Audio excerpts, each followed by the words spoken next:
Hai hai hai. Selamat datang kembali di channel Min Donghua. Di video kali ini kita akan melanjutkan cerita Donghua Battle Truck Devon. Ayo langsung aja ke alurnya. Meskipun saya telah bekerja keras, namun tampaknya masih ada kesenjangan besar antara saya dan ayah, kata Long Yi dengan nada kesepian, dan dia masih merasakan sedikit tekanan yang berasal dari Xiaoyan. Anda juga sudah berada di langkah ke-9 keabadian Kaisar sekarang. Selangkah lagi, Anda juga akan terobosan keabadian Dewa. Dengan kecepatan kultivasi ini, tidak akan lama lagi Anda bisa mengejar saya. Xiaoyan segera memberi semangat sambil menepuk bahu Long Yi dan melanjutkan. Baiklah, kali ini Anda bisa mengikuti saya dalam perjalanan ini. Ketika Long Yi mendengar kata-kata ini, dia sedikit terkejut. Baru kemudian dia bereaksi dan menatap Xiaoyan dengan penuh semangat. Ayah, bisakah saya pergi bersama Anda? Jelas, inilah hal yang paling ingin didengar Long Yi saat dia berlatih keras. Bagaimanapun dia telah mengikuti Xiaoyan dari benua Doqi ke benua Dodi dan memasuki Suhuwei. Dan dalam sekejap ceritanya telah berkembang pesat sehingga Long Yi tidak ingin pernah berpisah dengan Xiaoyan. Ya, kali ini kita semua akan pergi bersama lagi. Saat ini Xiaoyan memandang semua orang di Xiao Mansion dan berkata dengan keras. Setelah kata-kata itu keluar, ada sedikit keheningan di Xiao Mansion. Hei, ayo kita akan berjalan melewati badai bersama. Apa saya mendengar Anda dengan benar? Tuan Muda Xiao meminta kami pergi bersama. Sekarang tim Fearless telah kembali. Sambil berteriak, Xiao Zhan meraih bahu Feng Feng dan mengayunkannya dengan liar. Tuan Muda, meskipun kekuatan kami semakin kuat, jarak antara kami dan Tuan Muda terlalu besar. Apakah kami tidak akan menjadi beban Anda jika kami pergi bersama? Xiao Zhan sangat gembira sebelumnya, tapi kemudian dia melihat Xiaoyan yang menderita karena beban yang sangat berat, dan wajahnya penuh dengan kekhawatiran. Mereka juga sangat menyadari bahwa kesenjangan kekuatan mereka terlalu besar, sehingga mereka tidak bisa lagi membantu Xiaoyan dalam pertempuran. Perjalanan kita kali ini akan menuju kehampaan di Laut Barat, di mana sebuah area misterius telah muncul, dan ini berisi keberuntungan yang tak terhitung jumlahnya.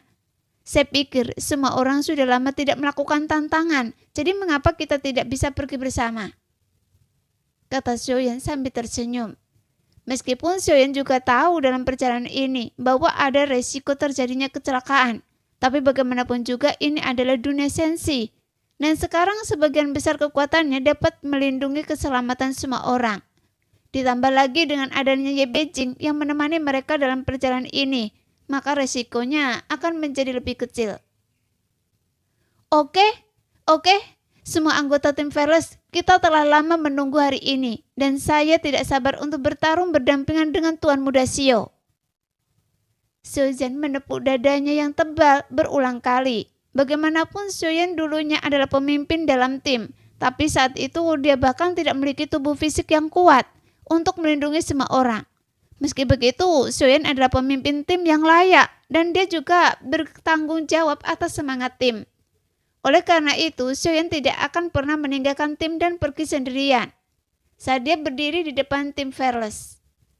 Pada saat ini, Xiao Zhan dipenuhi dengan kegembiraan. Bahkan kegembiraannya memengaruhi semua orang di sekitarnya, termasuk Xiaoyan yang semuanya menunjukkan senyuman bahagia.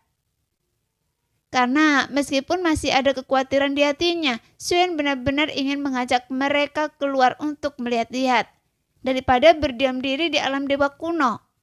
Meskipun selama mereka berada di alam dewa kuno mereka tetap aman, tapi bagi anggota tim Fearless yang pemberani yang telah berpetualang sepanjang jalan, dan bahkan mereka pernah tewas dalam pertempuran, namun kehidupan dan latihan yang terlalu damai terasa membosankan, dan tidak memiliki pengalaman tempur yang kaya. Jadi perasaan mengambil resiko bersama-sama sebenarnya adalah tim terbaik untuk semua orang di tim Fearless. Oke, semua orang harus bersiap-siap, karena kita akan segera berangkat. Kali ini setelah kata Xiao keluar lagi turun. Semua orang di Shio Mansion serempak segera mengambil tindakan. Tentu saja tujuan utamanya adalah untuk mengangkut bahan makanan dan minuman. Meskipun beberapa tanaman dan pohon buah-buahan tidak dapat ditempatkan di dalam cincin penyimpanan, tapi selama mereka ditempatkan di bahtera, seharusnya tidak ada masalahnya. Tepat ketika mengetahui bahwa semua orang akan melakukan petualangan lagi, Ding Yue juga bergegas ke Shio Mansion dan mengubah dewa kekosongan menjadi bahtera dewa kuno. Bahkan dewa kekosongan yang awalnya berwarna hitam, Ding Yue menggabungkannya dengan seluruh gaya alam dewa kuno dan menjadikannya warna emas gelap, sehingga membuatnya terlihat lebih mewah. Namun karena bahtera jenis ini belum pernah terlihat sebelumnya dan tampaknya jauh lebih kuat, sehingga semua orang juga segera berkumpul untuk melihatnya. Pada saat ini, bahtera dewa kuno yang dimodifikasi oleh Ding Yue tergantung di langit di atas Shio Mansion dan sudah mengirimkan perbekalan ke atas, sehingga hampir semua mata di atas kota dewa kuno tertuju pada bahtera raksasa ini. Karena jika dibandingkan dengan bahtera biasa, bentuk perseginya lebih besar dan terlihat lebih menakjubkan.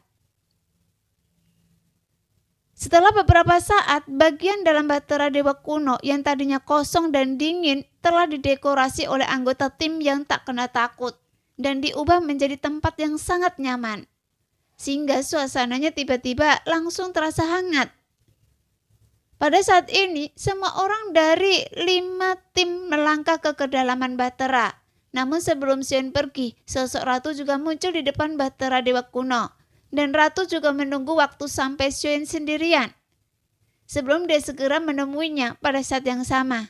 Di antara mereka berdua yang terpisah ratusan kaki dari bahtera, Ye Beijing menajamkan telinganya karena dia takut ratu akan mengatakan hal-hal buruk tentangnya. Namun ratu sepertinya telah memperhatikan tatapan Ye Beijing. Dia bahkan menoleh ke arah Ye Beijing dengan sengaja. Kemudian dia mengangkat tangannya dan melambaikannya.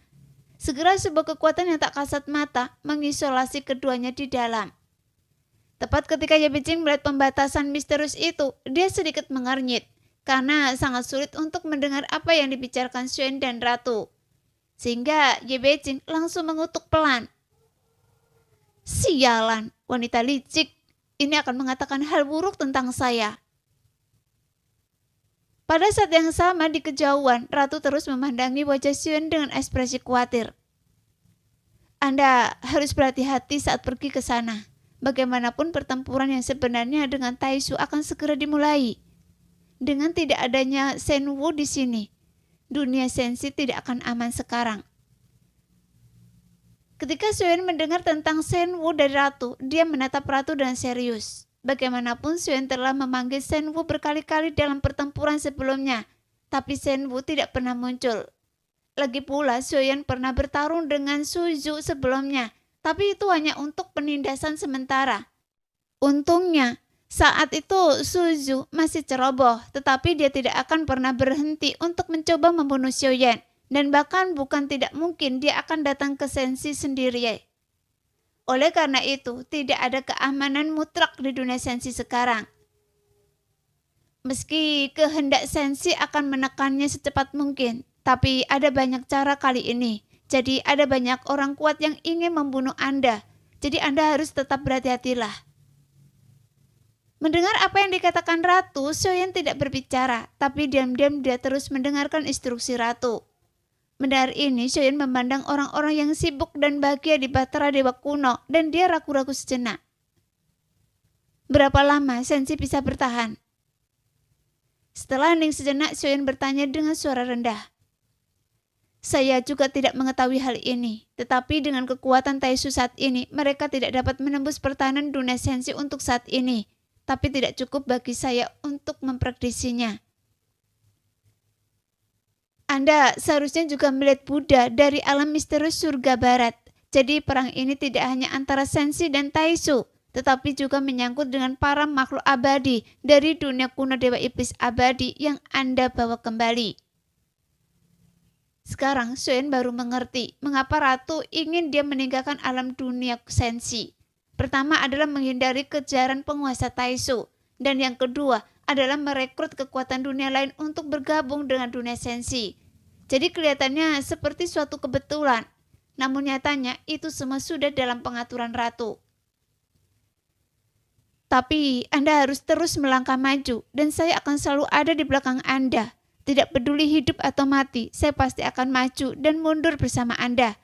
Dan hidup dan mati akan bersama Anda. Kali ini Ratu berkata dengan sangat serius. Meskipun dia tidak menentukan waktu spesifiknya, tapi Xuan sudah merasakan urgensinya. Selain itu, Anda telah membuat Suju marah, dan Suju pasti akan mempercepat invasi ke Senshi.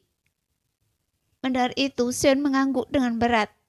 Sekarang, dia telah mencapai tingkat ketiga keabadian dewa, jadi dia hanya perlu melanjutkan, dan dia harus bisa memiliki kekuatan dewa penjaga. Nah, demikianlah video hari ini. Terima kasih sudah selalu menonton video Min sampai selesai. Sampai jumpa lagi di video selanjutnya. Bye-bye.